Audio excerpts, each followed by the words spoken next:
Hello दोस्तों, आप लोग कैसे हैं। आशा करता हूं कि आप लोग अच्छे होंगे।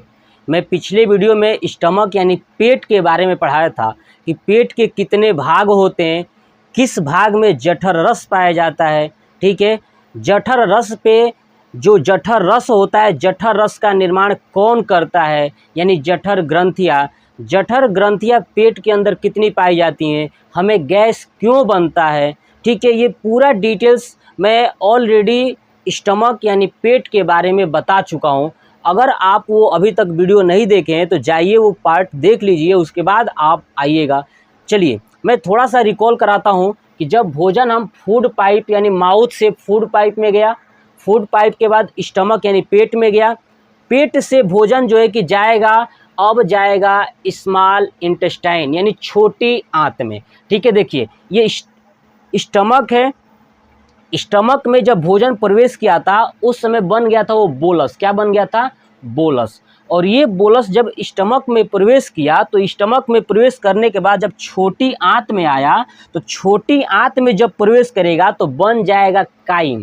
तो याद रखिएगा कि जब ओसियोफेगस से यानी माउथ से जब भोजन पेट में गया तो उस समय क्या बना था? तो बोलस, है ना।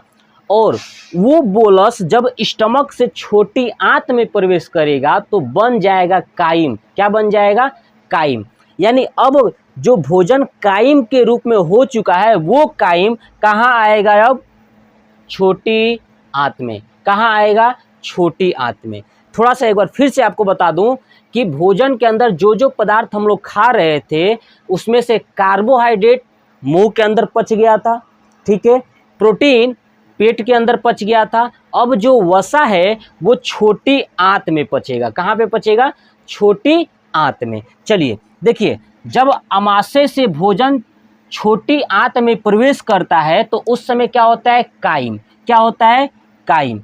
तो अब काइम के रूप में भोजन प्रवेश कर लिया, वहां से अभी आपको थोड़ी सी बाद में बताता हूं, पहले समझ लेते हैं कि छोटी आंत की बनावट कैसी है। ठीक है, आप देख रहे हैं ये छोटी आंत एक प्रकार से यू आकार की दिख रही है, या एक प्रकार से कहें तो जे आकार की दिख रही है कि नहीं?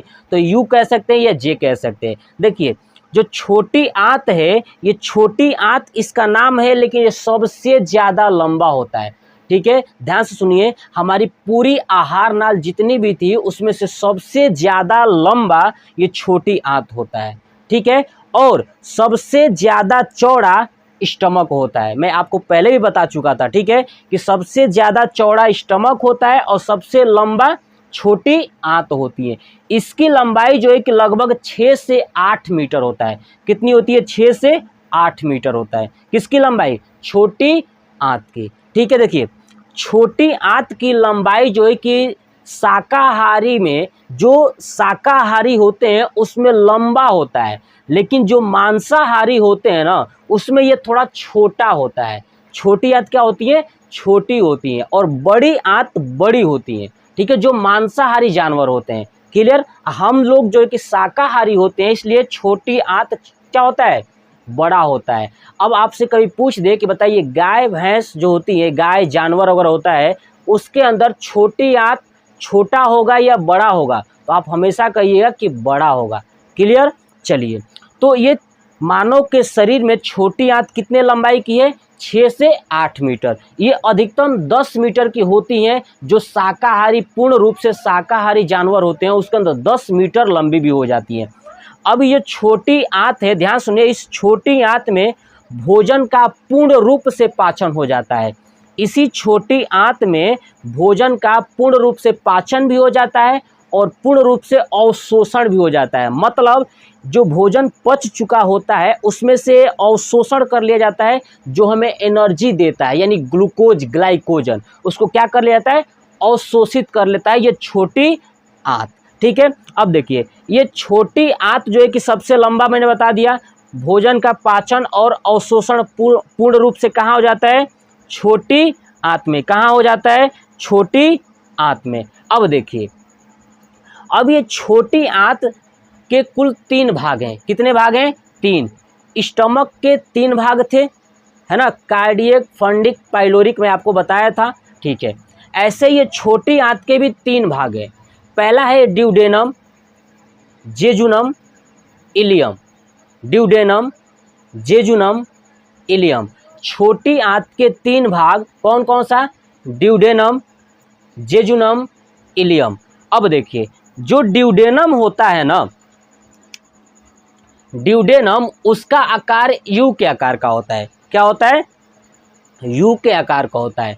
इसके अंदर भी भोजन का पाचन होता है। याद रखिएगा कि देखिए जो ड्यूडेनम, जेजुनम और इलियम था, बस इसमें से बीच वाला जो जेजुनम होता है उसके अंदर भोजन का न पाचन होता है न ही अवशोषण होता है। ये पॉइंट्स भी याद रखिएगा कि छोटी आंत का कौन सा ऐसा भाग है जहाँ पे भोजन का न पाचन होता है न ही अवशोषण होता है, वो होता है जेजुनम। क्या होता है? जेजुनम, बीच वाला पार्ट। सबसे पहले स्टार्टिंग का पार्ट जो कि ड्यूडेनम होता है, बीच वाला पार्ट जेजुनम होता है, और सबसे लास्ट वाला पार्ट छोटी आंत का वो होता है इलियम। क्या होता है?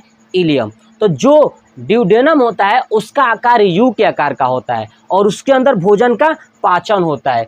इसमें ना 2 प्रकार की हार्मोन पाई जाती हैं। किसमें? ड्यूडेनम में 2 प्रकार की हार्मोन्स पाई जाती हैं। वो कौन कौन सा हार्मोन्स है? तो देखिए कोलेसिस्टोकाइनिन और सिक्रेटिन, ये 2 हार्मोन्स जो है कि ड्यूडेनम, छोटी आंत के ड्यूडेनम में पाया जाता है।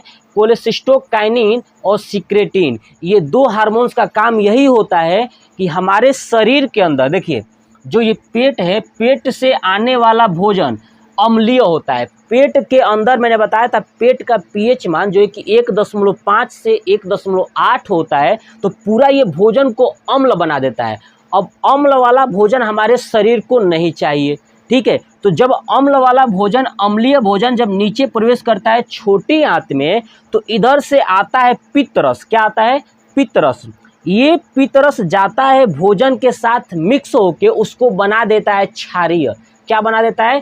क्षारीय, बेस के रूप में बना देता है। यानी अम्ल के रूप में पेट से आया भोजन और इधर से पित्त रस जा करके मिल करके भोजन को क्या बना देता है?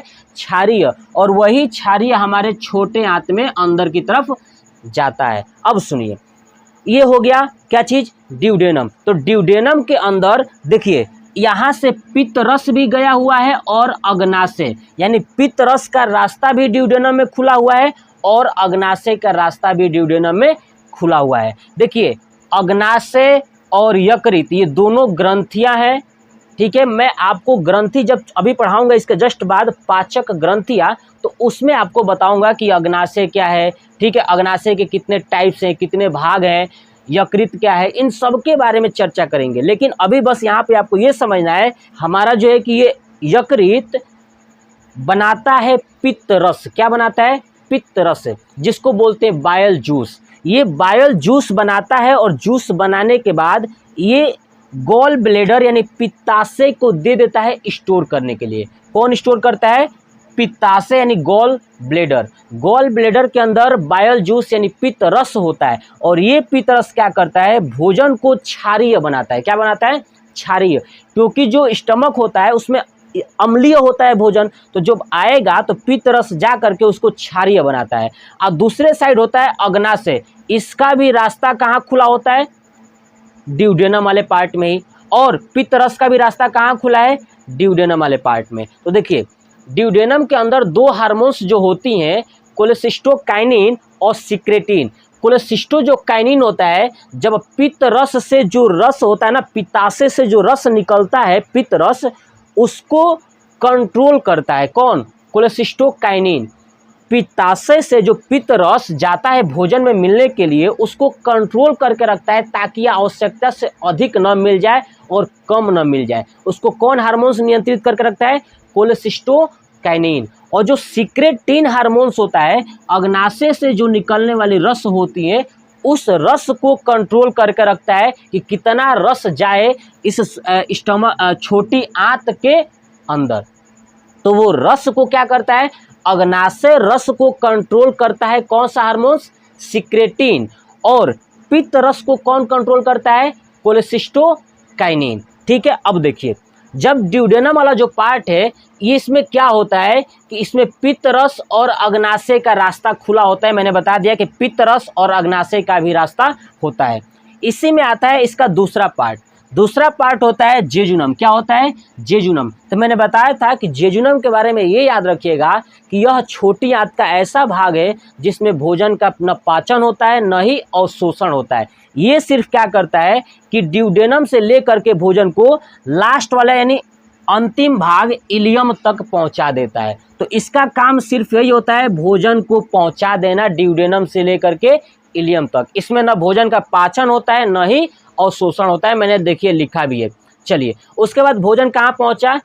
इलियम में। जब इलियम में पहुंचता है भोजन तो इलियम के अंदर छोटी छोटी विल्ली पाई जाती है। यहाँ पे छोटी छोटी विल्ली पाई जाती है। क्या पाई जाती है? छोटी छोटी विल्ली।